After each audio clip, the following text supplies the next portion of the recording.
regular Fortuna City Council meeting for April 21st. And if you'll silence your electronic devices, we'll open this meeting. Join me in the Pledge of Allegiance.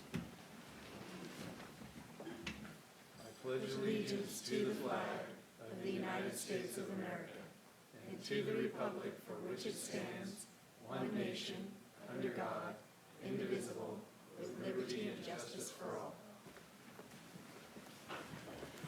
Thank you. Can we get a roll call? Councilmember Conley? Present. Councilmember Diaz? Present. Councilmember Stevens? Present. Mayor Pro Tem Trent? Here. Mayor Johnson? Here. Thank you. First item of business is oral comments from the public. If anybody has any comments on any item that is not on the agenda, now's the time to come forward. And seeing none, we'll move on to the first item of business, which is the consent calendar. We have all of our usual monthly reports, plus approval of a pay scale and classification. Authorize the city manager to submit Land and Water Conservation Fund grants for Vansel, Newburgh, and Riverwalk Park projects. Approve of a memorial bench dedication for Roner Park, and continue the public hearing for the FBID annual assessment. Would anybody like to pull anything? Can we get a motion for the consent calendar? I'll make a motion to approve this consent calendar. I second. We have a motion and a second. All in favor?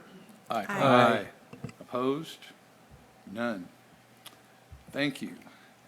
And our first business item tonight is for the city budget outlook and potential revenue options for the city, with our illustrious Amy Nielsen presenting that. Well, thank you, Mayor Mike Johnson and council members. Amy Nielsen, City Manager, and I'm here to talk to you today about the budget outlook and potential revenue generation options. Fortuna is experiencing limited revenue growth and rising costs. The estimated general fund revenue for fiscal year 25-26, that's the upcoming fiscal year that starts July 1, is a little over $8 million. This is 2% over fiscal year 24-25, or $150,000. This does include a decrease of $31,500 in sales tax revenue. Estimated general fund expenses for fiscal year 25-26 are $8.3 million, an increase of $385,000 over fiscal year 24-25. Expenses are outpacing revenue by $235,000, or 3%. The state of the budget and limited revenue growth have constricted investment in vital services, such as public safety, and is seen by the fact that this city was unable to invest in cost of living increases for police for upcoming fiscal years, and instead we're able to offer a one-time dollars using city savings, known as stipends. Limited investment also contributes to an increase in citywide turnover, which we will discuss a little further in this presentation, particularly with increased employee turnover. It's critical to evaluate the compensation to determine a city's competitiveness in the marketplace. So let's take some look at the impacts of constricted investment in vital services. So for the position of police officer, Rio Dell has a slight competitive advantage over the city of Fortuna. However, the cities of Eureka and Arcata pay almost 28% more. For the position of police sergeant, Rio Dell has, again, a slight competitive advantage, but Eureka pays 28% more again. Typically, a salary range is considered competitive when it's in 10%, not 28%. Also critical for the city's operations are positions for water and wastewater. Fortuna and Rio Dell are in the competitive range with each other. However, the competitive range diminishes when looking at salaries in Eureka and Arcata, anywhere from 18% to 24% more than what Fortuna pays. Other positions that require licenses and extensive training and contribute to the safety of our community include the building inspector and building official positions. What is distinctive about the building inspector classification in Fortuna is the lack of growth to a 2 classification. So typically, as a person gains knowledge and experience, they should be able to promote or advance to another salary range, and that doesn't currently exist in the city. A recent recruitment also of for a building inspector did not yield any applicants with an appropriate license, and so the city will have to explore other options. The building official also plays a role in public safety. We're trying to keep our infrastructure, our buildings safe, and so this position makes between 30 and 37% less than Eureka and Arcata.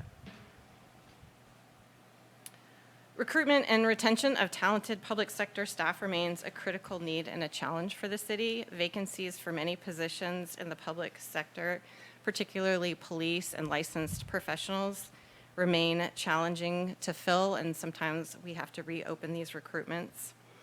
In addition to a growing wage gap across the city and its neighboring jurisdictions, the city is also seeing a steady increase in turnover. The city of Fortuna has approximately 100 staff, 81 are full-time and 19 are part-time. Part-time staff can fluctuate throughout the year based on parks and recreation programming. For fiscal year 24-25, it is anticipated the city of Fortuna will see a 50% turnover rate as shown on this chart.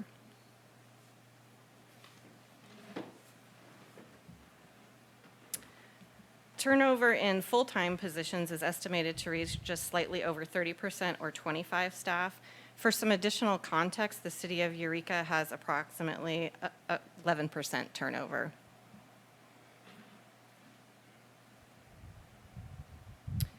The impact of turnover on an agency is great. The hiring process is costly. Replacing an employee often involves significant costs for recruitment, onboarding, and training, which can strain the budget. Below is year-to-date information, or on the screen is year-to-date information, and as you can see, we are at 88,000, a little over 88,000, and I think it is quite possible we may hit 100,000 in terms of that recruitment and the hiring process costs. In addition, there's a loss of expertise when you lose talented staff or long-term staff. There's decreased productivity. There can be morale issues and definitely service disruptions as you're training staff. So some common causes of turnover include low salaries, and I did just document some instances of that in this presentation. A lack of career advancement, and there is an example of that with the building inspector series not containing a 2 series, excuse me. Poor work-life balance. Some work is already being done on work-life balance with the city exploring and trying a 34-hour work week.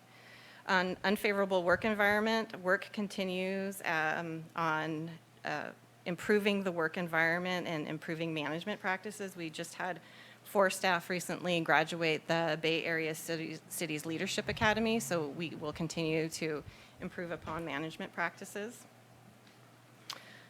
So how do we address this issue? At some point, the city should consider a classification and total compensation study when investment in those comp studies is actually achievable. The goal of a study like that is to recruit and retain quality staff.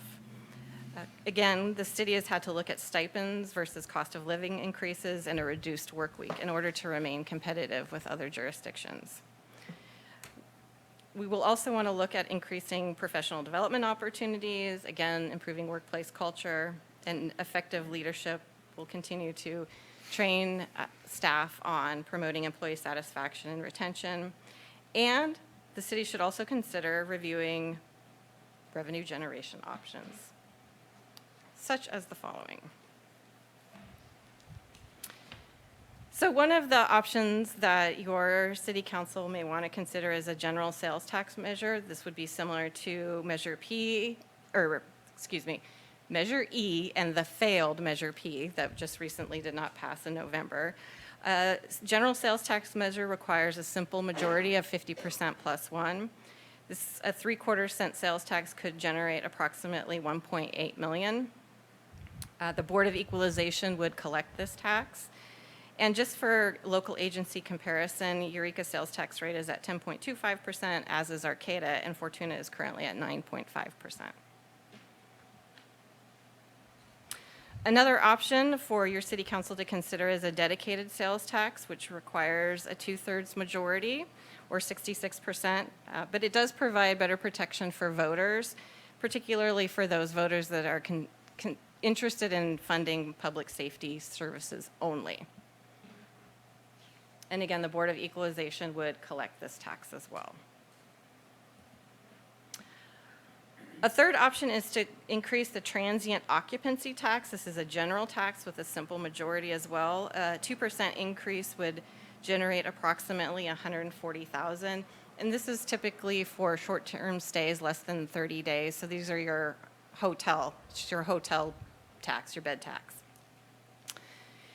You would definitely want to also involve the Humboldt Lodging Alliance if this is something that your council would want to consider to get their buy-in and support as well. The local agency comparison is Eureka is at 10%, Arcata is at 10%, and Fortuna is at 10%, and then the Humboldt Lodging Alliance has an additional 2%. So if Fortuna was to pursue this option, we would be at 14%.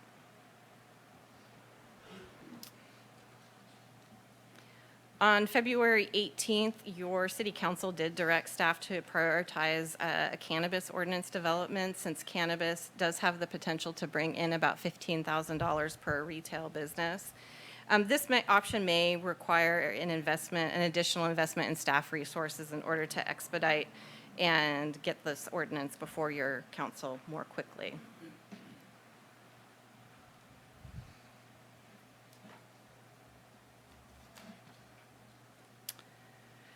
So there is always the option of increasing general fund allocations to vital services. However, what this does is would require your council to reduce services in other areas in order to be able to fund additional investment in vital services.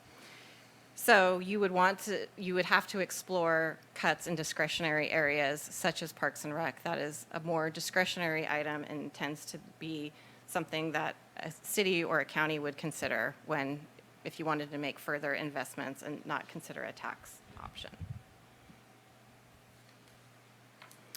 The same could be said for Measure E as well. You could increase the allocation from Measure E for vital services or salaries, but it would require a reduction in other areas.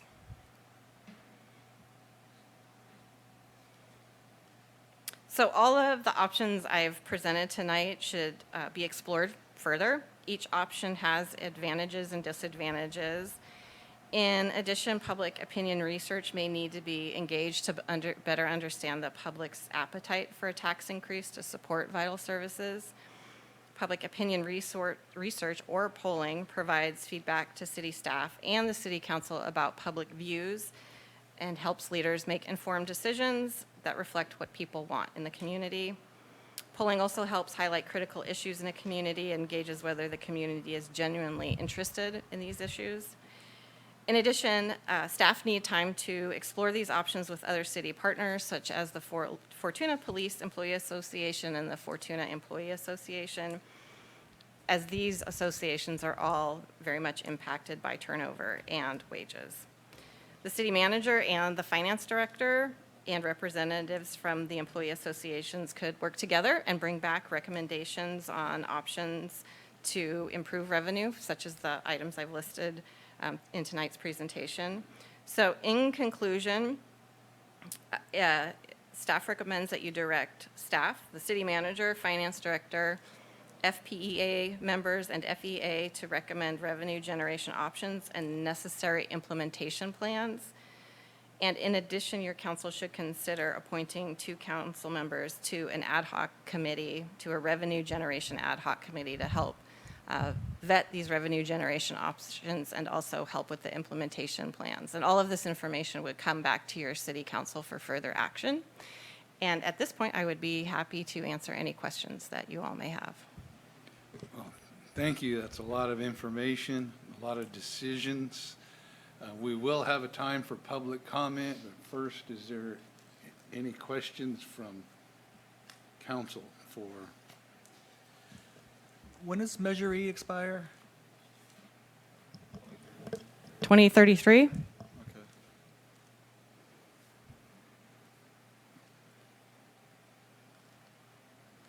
Is there any public comment?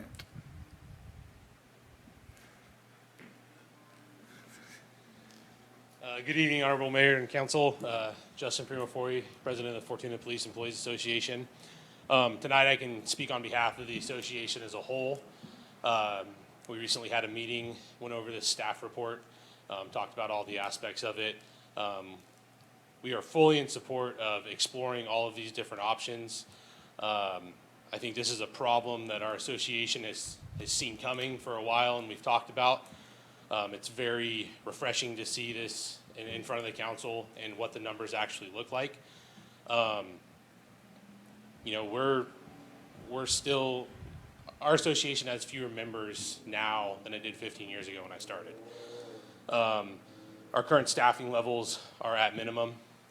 Somebody calls in sick, somebody goes on vacation, we have to call somebody in, and that's minimum. If we take somebody into custody, we have to call somebody in on their day off for a transport. We don't have that extra person there. It's caused an issue. It's very difficult to, you know, we have to manage calls for service, more importantly, prioritize them. You know, for example, I'm sure you've seen on social media today, this weekend, Fortuna there were some victims of burglaries in their houses while they're occupied. You know, and we're at minimum staffing levels trying to handle those. If anything else pops off, we can't, you know, we have to prioritize, hey, what's more important. The only way to fix this, we've talked about a bunch of different options, is salary increases. There's a lot less people wanting to get into the profession. This city has invested hundreds of thousands of dollars into me. I've spent an entire year of my career at training, over 2,300 hours. And if I was to walk out the door, that would all just be gone. And I'm not the only one. There's several people like that. So it's an investment you need to hold on to. You know, I 100% agree with the city manager and her assessment of this. I think it is important to poll the community to see what they want, because what we think in this room may be completely different than what the community wants. So we need to analyze that and make the best decision. I don't think one of these items is you know, going to fix everything. They all need to be looked at. It could be a combination of some, whether it be a tax, a general fund, or a specific tax, a reduction in services. But I think all those things need to be explored, and we as an association are willing and ready to help out the city staff in any way we can and have those discussions and be open to different points of view and different opinions. But I think that it's important that anybody involved in this needs to come with that approach. And I hope that you guys as a council do have a couple members, assign a couple members to an ad hoc committee, because I think if you can be involved in the discussion from the ground up, you get a better understanding of kind of what we're looking at. And so I hope that you guys move forward on this and take a hard look, and we're ready to help. So thank you. Thank you, and thank you for being ready to step up and get involved. Matt Eberhardt, Chief of Police. First and foremost, thank you to the association president for his comments. I wholeheartedly agree with them. Thank you to the city for bringing forth this information. I know it's hard to see, but it's the truth. And as a community member, I'm happy that we're being transparent. We're putting it out there. Hey, we've got these issues. We've got to deal with them. And I ask that you please follow the recommendation that was given.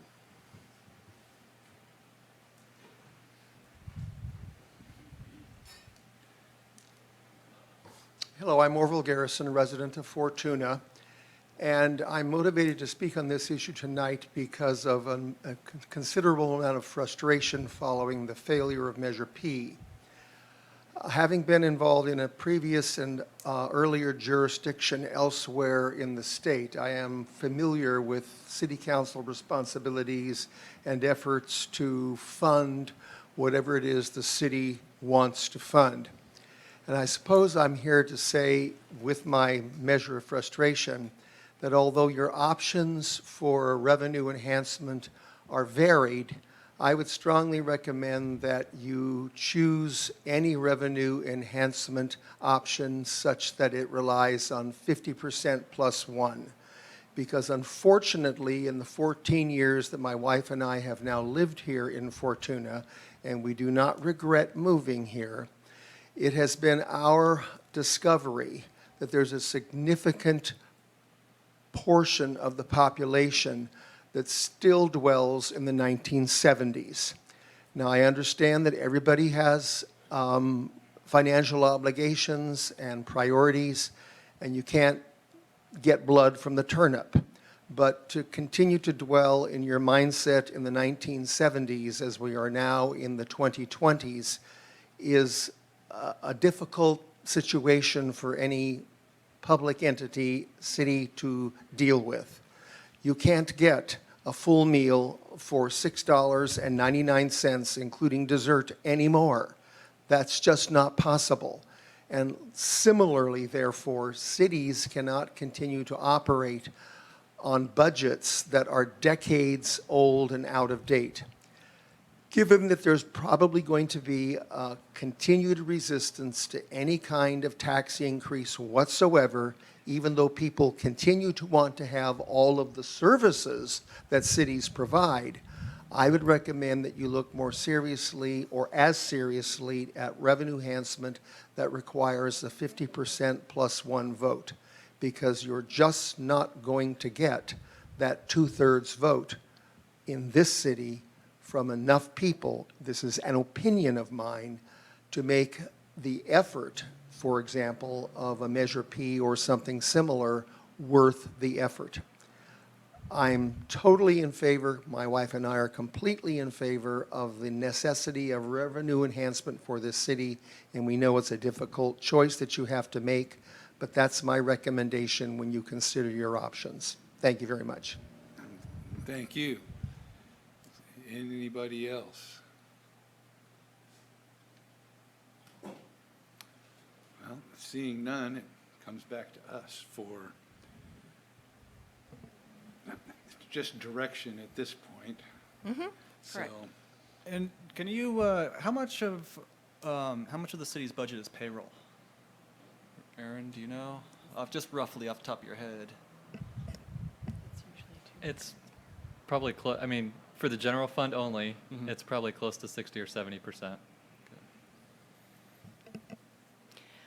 I should also add that police services and water and wastewater services are all services, and Parks and Rec services are all services that are labor intensive and require people. They're not something that typically can be outsourced through AI or a new computer program, so they're heavily labor intensive. as a whole, we are a service machine. That's what our job is. So I think we need to explore all these options. I think the easiest one to explore, the quickest for me at least, is the cannabis industry. Those people are already taxing themselves by buying it somewhere else. So why not just bring that money back to Fortuna? That's to me the easiest one to start, because somebody's already paying that tax. They're already doing it. They're just doing it to another city or municipality that their money's going somewhere else. I think the rest of them, and seeing how Measure P failed, I think that is again, I believe with your discussion there, it's a hard thing for people to see that tax, but I think it is something that we need to work for, and definitely have this ad hoc committee. I think there are extreme revenue sources out there, even in Parks and Recs, upping the amount of people that want to come here to see our parks, to play baseball in our parks, and it's not 102 degrees. Those types of things are also options.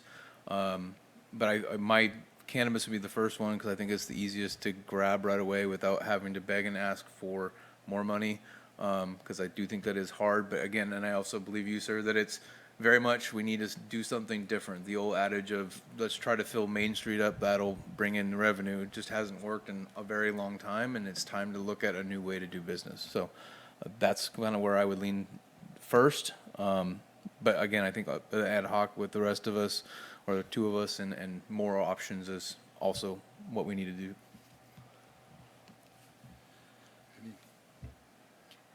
I will agree with a lot that you have to say. I'd love to have you on our committee when we make a committee for our tax measure. I would like to be on that ad hoc committee. if possible.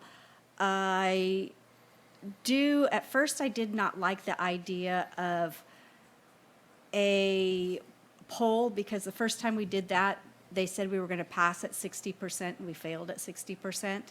But if we can get a good one and find out what the community does want, their tax dollars to go, and what they're willing to pay for those tax dollars, to have within, I think that might be maybe an eye-opener for some people out in the community that realizes they need to know that the city doesn't, if tax dollars go down, our money goes down, and we lose services and we lose people. I don't think a lot of them understand. They want it all. They want everything and more, but they don't want to pay for anything. So I think that's going to be hard to get that word out, but I think that's something that we really strongly need to work for. And I think if we can get the whole city to work together, and good community members like we have out here, to help us with this kind of stuff. I've been through a couple of tax measures, some failed and some didn't, and I would really like to get Fortuna back on its feet again. We've got, I think, personally, the best city in the whole county, and we need to keep it that way, and we've got, and I'm not saying that just because they're all sitting there, but we have a really good police department. We've got really good officers, and we want to keep those. We don't want to constantly be paying somebody to go through the academy, work here for a year, move on, and, have somebody in every single academy, because they're, I don't want to, at one point we were a training ground, and I don't want to be turned into completely that again. So that's my opinion.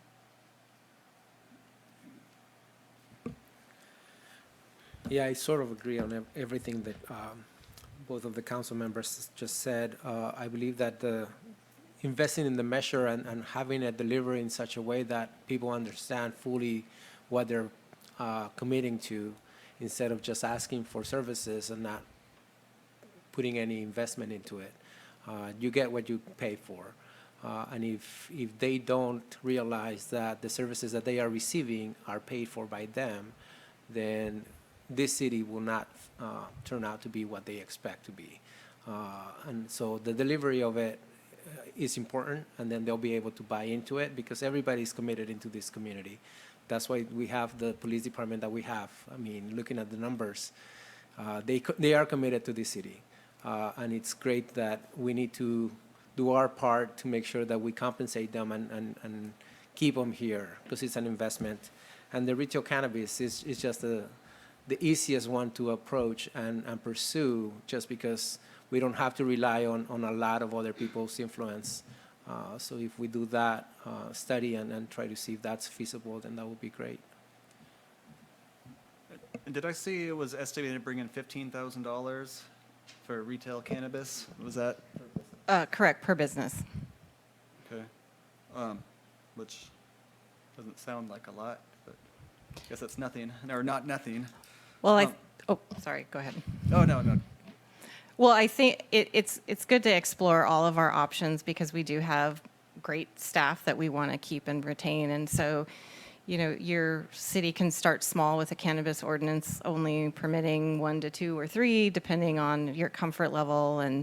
And so what starts out as 15,000, slowly moves up to 45,000. It's money you didn't have before. And I would also like to point out that the city of Rio Dell historically has not been competitive with Fortuna, and part of the reason they are now competitive with Fortuna is because they did pursue cannabis, and Fortuna chose not to. And that's 15,000 is based on like license fees or like sales tax revenue? Well, there's different options. So it's tax revenue, but through a cannabis ordinance, there's a lot of variables that go into the development of a cannabis ordinance, and so that's something that the planning director will work with the city council on, because there's a number of ways you can do it. Not every cannabis ordinance it's not necessarily apples to apples. Okay. Well, I don't know. It seems like it's almost two separate problems. One of revenue generation and one of employee retention. Obviously, they're related. I think with the employee retention, I guess assuming that that increased revenue proves to be challenging, I guess it would make sense to look at if, say, 28% payroll increase is what it takes to be competitive, then, what would a 28% reduction in staffing look like, as far as reduced services to the city? Because I think if we're going to be asking voters for, some other measure, sales tax measure, they're going to have to know what the consequence is going to be. But it does seem, just based on your report and just kind of general, my own personal gut feeling, it does seem like, increasing, employee salaries is a likely necessity, even if it comes at the reduction of something.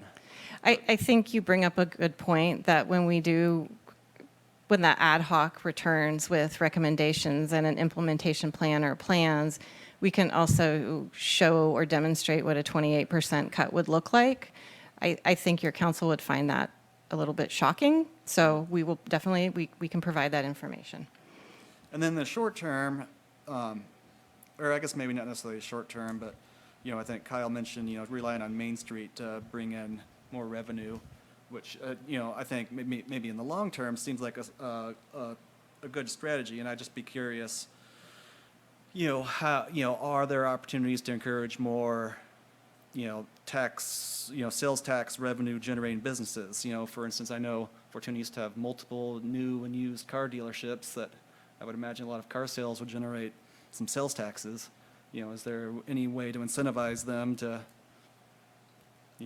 come to Fortuna? Or even the existing, like your Gary Crivello's, it doesn't look like he's had any cars out for sale for, I don't know how, is there a specific, is there something specific the city could be doing to encouraging them to do more? And, and then, just Main Street specifically, I saw that the state has been considering a vacancy tax for commercial real estate space. I'm curious, I want to know if that's legal for a city to do, but if there is an opportunity to, with a lot of vacant storefronts, obviously, I'm sure landlords wouldn't want to be in a position where they have to start paying a tax for, maintaining vacant commercial spaces, but, if the alternative is that, city tax, might generate a little revenue from that, or kind of force them to kind of lower, their commercial rental rates in order to fill the spaces with businesses, might serve as a double duty to, generate either vacancy tax or, or sales tax for more businesses. Again, I don't know if that's even a legal option, but for a city to do, but. Well, I'm more than happy to add that to the list of things to explore. I'll look into whether that's something that the city can do. I know cities can levy vacancy taxes on homes. Some cities have done that throughout the state of California, so I can look into storefronts. And when you spoke about retail, actually at the end of this week, I am having a conversation with an economic development colleague about retail recruitment and how cities are going about that pretty aggressively, and whether that's something we need to explore. And one of the ways you do that is with a consultant with the help of somebody. So I'm going to explore that option a little bit more to see if there's something else we should be doing that we're not doing right now. Well, we have a lot of options, a lot of things on the table, and I know it hurts, just the economy hurts right now. And I know from my own PG&E, gas bills, and, for cars and pickups, everything's gone up. And when you look at the scale of the city of Fortuna and patrol vehicles on the road, we need those. Trucks hauling materials and people to sewer and water leaks, cleaning up fallen trees, and things like that. Our gas bill is going through the roof, just like everybody else's. Every time you turn a faucet on, at some point, there's electricity involved, running well pumps, pressure pumps to push the water up to our reservoirs. Luckily, everything is gravity flow down from that, but there's electricity involved. And then when it goes down your sink and you brush your teeth, wash your dishes, flush a toilet, there's electricity involved for lift stations and pumps to get it to the treatment plant and then through the treatment plant. And so our electricity bill is staggering when you look at it in relation to a homeowner's bill. But we take care of each and every citizen in their water, sewer, responding to fallen trees, and all kinds of problems. Reading water meters. We went to a system where water meters can be read a block at a time through radio read meters. Cuts down on staff time, cuts down on the amount of time it takes to do that. We've set ourselves up to where we can use time of use rates at PG&E to keep the rates down than the amount of electricity we use. We've gotten battery backups that'll run the plant while we're running off of the grid. There's a number of things we've done. Our budget is structured in such a way that there is no waste. We're all on a lean budget. So we are at the point where we need to look for alternative sources. We've done everything we can do financially with the budget, but we're at the point where there's nothing left. We need to look at alternatives. So I'm all for that, and I would be happy to be on the ad hoc committee. So, have we given you direction? Well, I think yes, so you could make a motion to appoint Mayor Johnson and Mayor Pro Tem Trent to a revenue generation ad hoc committee, and then that ad hoc committee will bring back recommendations and implementation plans. I make a motion to assign Mayor Johnson and Mayor Pro Tem Trent to the ad hoc committee. Second. Have a motion and a second. All in favor? Aye. Opposed? None? We have a committee. And we have direction to explore various and all the things that you've pointed out as a source. Wonderful, thank you. Thank you. And also, just to clarify, is the subcommittee also going to be reviewing staff retention? Well, their task is primarily revenue generation, but a component of that would also be retention. So we would likely be looking at those numbers as we meet. Okay. There's a cost to losing people that is higher than most people realize. So, is there any other public comment on this item? None. We will move on to, Are you ready for my city manager report? yes. All right, I'm here to give it. Okay, so we have some special meetings coming up for budget workshop on Thursday, May 1st at 5 o'clock and Monday, May 5th at 5 o'clock. And then we have a regular city council meeting Monday, May 5th at 6 p.m. The Planning Commission for April 22nd has been canceled. There is a scheduled Planning Commission for May 13th at 6 p.m. The next Measure E committee meeting is September 16th at 5:30 p.m. The Roner Community Recreation and Park District meeting for May 7th has been canceled. And the next meeting is June 4th at 2:30 p.m. The Fortuna Business Improvement District is tomorrow morning at 8:30 a.m. And then the next one is Tuesday, July 22nd at 8:30 a.m. I will give you a brief rundown of some of the work that I've been doing. I attended a Fortuna Chamber Tourism and Marketing meeting the other week. I also had the pleasure of attending a meeting with our police department chief, Fortuna Fire and Ambulance Service, to better understand medical calls and the complexity around responding to medical calls. Also had the pleasure of meeting with Fast Pitch with our interim Parks and Recreation Director and our risk manager to work out the details of field use for the upcoming season. The interim Parks and Recreation Director and Public Works Director, we met with Shannon McWhorter to better understand the upcoming annual rodeo and the new edition of a concert the second weekend in July. which all sounds very lovely. On April 17th, I attended the State Coastal Conservancy public meeting. The State Coastal Conservancy approved up to $1.2 million, of which $972,000 is a NICWIC grant, to the city of Fortuna to complete the pre-acquisition tasks to acquire 237 acres along the lower Eel River. So the first box is checked. We do have officially received the approval for the grant funds, and then tomorrow I have grant training in order to receive those funds. And I also, along with the finance director and the human resources director, continue to work with the Fortuna Employees Association on the Fortuna employee contract, and we hope to have that to your city council on the May 19th meeting. And that concludes my report. Thank you. Any questions for? Well, thank you.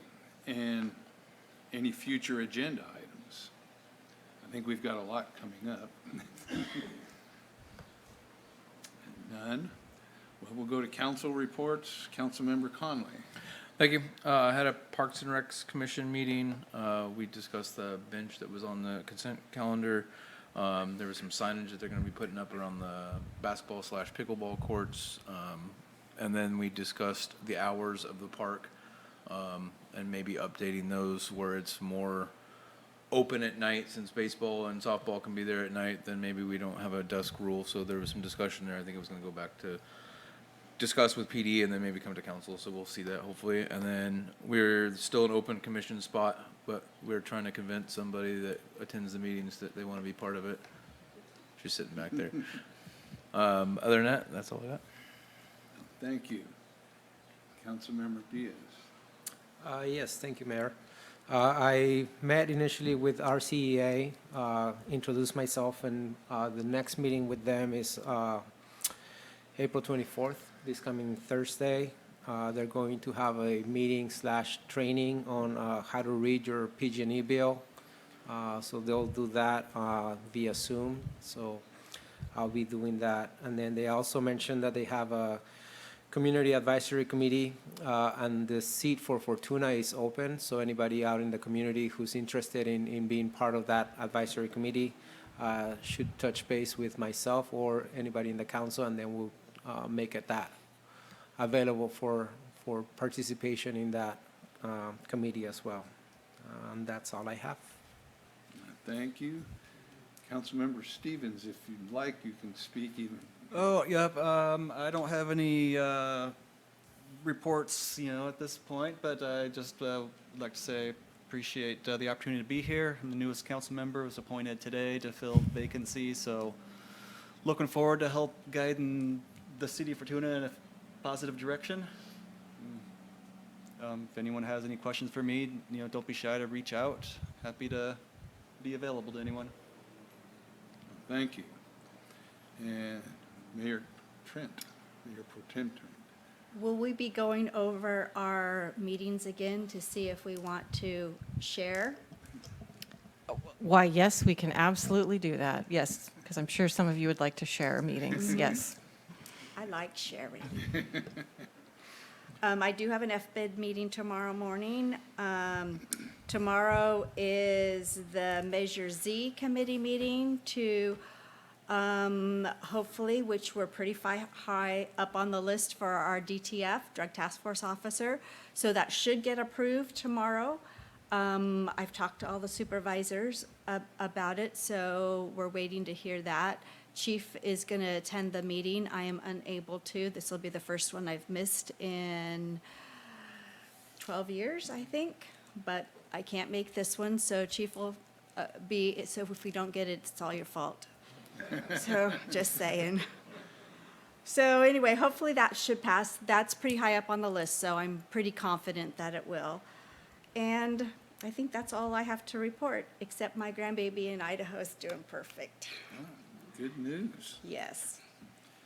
Well, I had a HCOG meeting last week that I will report on at our next meeting. And coming up in June, I have a League of California Cities Transportation, Communication, and Public Works Policy Committee meeting, which is pretty interesting.